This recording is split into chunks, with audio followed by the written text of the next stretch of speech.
I'm Dr. Devra Davis, and I'm here in Australia talking about my new book, Disconnect.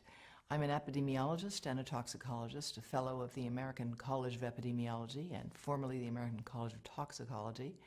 I worked in the Clinton administration. I was the founding director of the Board on Environmental Studies and Toxicology at the U.S. National Academy of Sciences, and that was the group that did the study recommending the ban on smoking on airplanes quite some time ago. But I'm really here because I'm deeply concerned about what we know now about microwave radiation and how it affects the developing brain and body. Recently, the cell phone industry has been issuing advisories itself. These are often buried inside phones, and they're telling you something very important that everyone has a right to know, which is a mobile phone is a two-way microwave radio. It's never been tested for safety for long-term use, and because of that, Telstra has now begun to issue advice about using a headset, using a speakerphone. In America, Consumer Reports, a respected publication, has recently recommended that no one keep a mobile phone in their pocket. And that's because if phones were tested in the pocket, the levels of radiation from those phones would exceed the safety guidelines that are currently operating. Brain cancer actually is more than 200 different types of diseases. 200 different types. And it's a terrible disease. Most people don't survive it. Their lives are shortened by it. What we know about it is that ionizing radiation causes it. And we know that from studies of people who got heavy doses of X-rays for treatment for something and then went on to develop brain cancer 30, 40, or 50 years later. Studies have been done that have looked at what happens to neural stem cells, baby stem cells, brain cells, when you expose them to mobile phone radiation. And what those studies find is that if you expose those cells, you can look at their membranes, and you find the membranes are weakening and opening.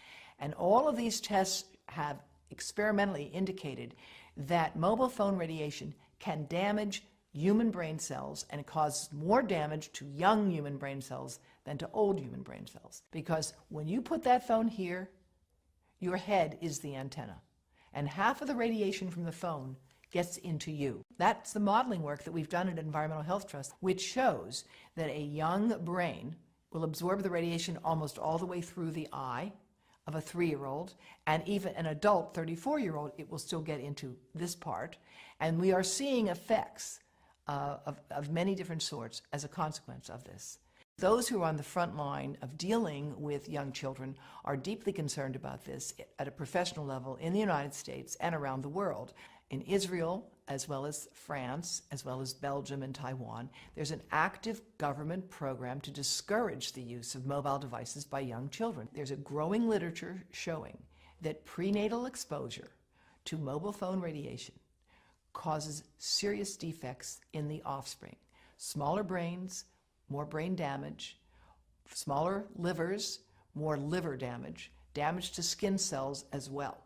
There are good reasons for concern about the long-term and short-term effects of mobile phone radiation, particularly on children, but especially on sperm. Now, the sperm studies have been developed in more than 7 different countries, and what they find is that the sperm that are exposed to current levels of mobile phone radiation die 3 times faster and have 3 times more damage on their DNA, indicating that mobile phone radiation is damaging to human sperm. More than 100 scientists have joined with me and with the chief of obstetrics and gynecology at Yale University Medical School. We have put together the Baby Safe Project, and they are handing out information to every pregnant woman that walks into Yale New Haven Medical Center, $4,500 a year, telling them how and why they need to avoid exposing the pregnant abdomen to mobile phone radiation. The breast cancer story in mobile phones is complex, as breast cancer is a complicated disease. Most of the women who get breast cancer are age 50 and older. However, growing numbers of young women are developing this disease who don't have any of the inherited risk factors for it at all, who have no family history of it, but they have one thing in common. They have all stored a mobile phone right in their bra. And in several cases, the tumors have developed right under the antenna of the phones. No phones are tested for little kids, for babies playing in their bouncy chair, for toddlers sitting in front of an iPad on an iPotty, for pregnant women holding these things over their bodies. There are no tests of radiation absorption. That's why we at Environmental Health Trust are doing that modeling now, and we would like to work, of course, with industry to further validate our models. But it's really critically important that we do this research, that we train people in this field, and that in the meantime, we join with other countries around the world, giving people safety information. You have a right to know that that mobile phone is a two-way microwave radio and should not be kept close to your testicles or your ovaries or your heart or your brain. And where we are with this issue today is where we were with cars and seatbelts. Australia has led the world in requiring seatbelts. It is leading the world with respect to handguns, and it can lead the world with respect to the right to know about mobile phone radiation.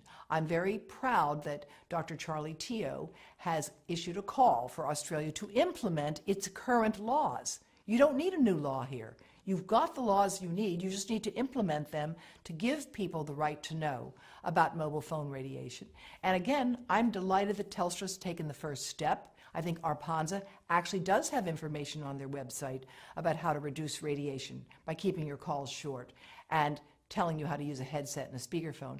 But there needs to be a more concerted effort to communicate this, just like the Canadian Parliamentary Committee on Health has recently called for.